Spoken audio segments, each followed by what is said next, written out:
And just like that, we have another all-time great trilogy.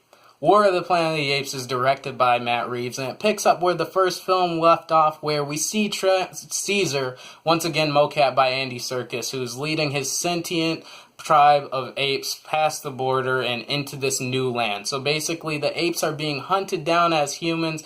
Resources for humanity are scarce. It is basically decided kill or be killed, and the humans have launched an all-out assault against the apes. They're there to take them out. So the apes have basically found this place where they can go where the humans can't find them, because the journey, if they move out quick enough, the journey is so arduous and just troublesome that humans wouldn't find them. So basically, the colonel of the militia force, he storms the tribe and he kills one of Caesar's loved ones, and it's basically from that point on, it's not a spoiler, it happens right at the start of the movie, it becomes a revenge story for Caesar. While the rest of the apes are preparing to leave for their new home, Caesar goes on for a plot for revenge against not just the colonel, but against humanity as a whole.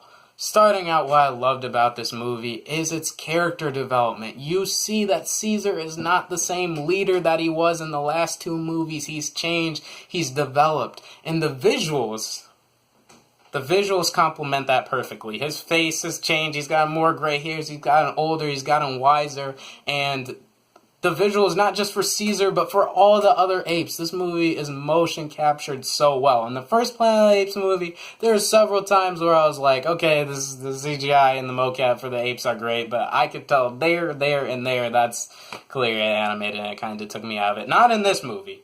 The visuals are flawless in this movie, but the backdrop, the motion capture for the apes, it always astounded me how much these movies could get you to empathize with the apes more than the humans, just because of how well they are acted out and how well they're brought to screen.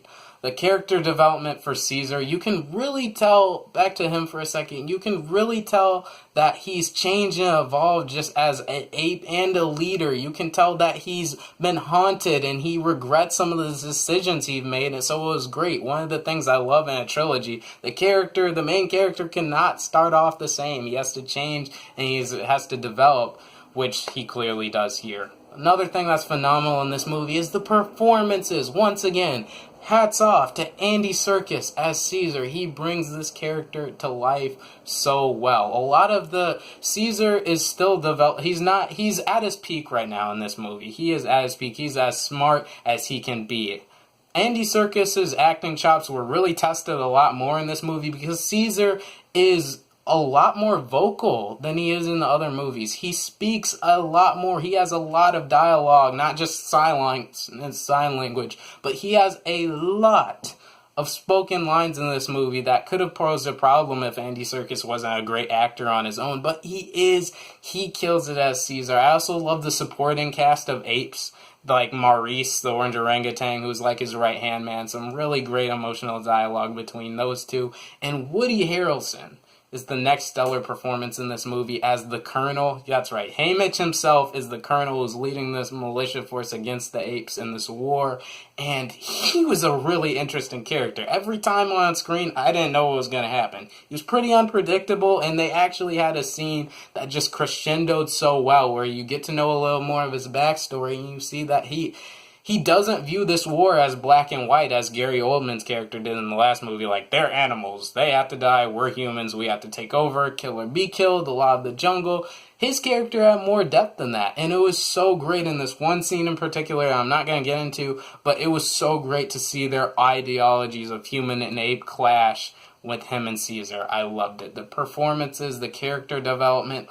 Also, this film, towards the second act to end, it becomes an escape film, and drawing back to the roots of the first movie, it becomes an escape film, and you really see the film at that point exposes itself for the social commentary it is. This movie has so many insightful and thought-provoking historical allusions to things like slavery, the eugenics movement, everything, the Holocaust, race relations. They even managed to sneak in a couple points about religion, and not just religion, but like they sneak in a couple points of religion, race relations, and they even sneak a comment about the presidential situation facing society, facing the U.S. They don't mention it by name, of course, but it was kind of subtle, but they snuck it in there, and it really surprised me how philosophical and deep this movie really was.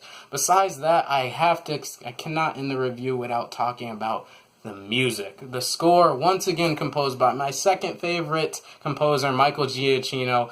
He brings it in this movie. The suspenseful moments when a character or a group of apes or humans are closing in on a target. It builds, it crescendos really well, and also the theme that plays where this one little girl who they decide to take on their quest, the theme that plays when she interacts with a lot of the apes, it hit me. It played a lot, but it hit me. It was slow, it was heartfelt, it was emotional, and I absolutely loved the score of this movie. The character development, the performances, the social commentary, this movie, it all came together perfectly and formed a masterpiece. I'm gonna give War of the Planet of the Apes 5 out of 5 stars. Definitely go see it if you have a chance. Before you see this one, see the first two. The first two are great as well.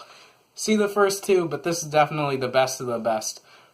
Nearly perfect movie. I cannot think of something to nitpick. It just came together so well. I immensely enjoyed this movie. The summer movie season is turning out to be so awesome in the heat of July, and I'm hyped for this week, Dunkirk. I'll try to get a review of that because Christopher Nolan's like my favorite working director. So try to review Dunkirk ASAP, but I'm going on vacation, so it may or may not happen as soon as I can. Either way, guys, I'm Pac. Thanks so much for hearing my perspective, and I'm out for now.